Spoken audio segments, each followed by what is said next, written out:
បាទជំរាបសួរបបងប្អូនអ្នកចាំមុនបាទនេះគឺជាកូនពូជសំពៅណាបងប្អូនបាទក្រុមនេះមាន100ក្បាលបាទអាយុបាន5ថ្ងៃហើយបានថាស្រស់ល្អណាបងប្អូនណាពូជសំពៅជើងល្មៀតច្រើនបងប្អូនណាជើងវាគឺបែបនេះបងប្អូនណាឃើញជើងលឿងនេះពូជសំពៅបាទហើយ100ក្បាលនេះក៏មានម្ចាស់ហើយណាបងប្អូនណាគឺ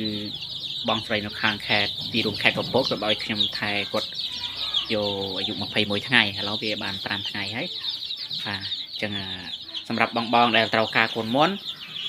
គឺយើងចាប់ដើមមានបណ្ដាហើយណាបងប្អូនបើសិនជាត្រូវការកូនពូជសំពៅប្រាប់ខ្ញុំថាចង់បានពូជសំពៅមកគឺខ្ញុំរៀបចំសំពៅឲ្យបើថាចង់បានស្គួយសុតបាទខ្ញុំរៀបចំស្គួយសុតបើចង់បានស្គួយចម្រុះពណ៌ខ្ញុំរៀបចំស្គួយចម្រុះពណ៌បាទក្រុមនេះគឺពូជសំពៅនេះបងប្អូននេះគឺតសក់បងណាប៉ុន្តែជើងសាក់ល្មៀតអញ្ចឹងបងប្អូនឃើញជើងលឿងល្អណាពូជសំពៅបាទហើយសុខភាពល្អបងប្អូនណាឃើញទេមើលពីថ្នាក់នេះលើសៀលគឺខ្ញុំមកតន់ឲ្យស៊ីចំណីដាក់ទឹកឲ្យវាផឹកសិនណាឲ្យវាឃ្លានបន្តិចសិនចាំដាក់ចំណីឲ្យវាស៊ីបាទហើយព័ត៌មានផ្សេងៗបងប្អូនដែលថាត្រូវការកូនមន់បាទស្រែសុទ្ធ 100% ណាគឺក៏ត្រូវការថ្នាំវីតាមីនការពារមន់ចឹកគ្នាឬក៏វ៉ាក់សាំងចំណីអីផ្សេងបងប្អូនអាចធ្វើការតាក់ទងខ្ញុំបានណាតាមរយៈលេខ Telegram បាទគឺ086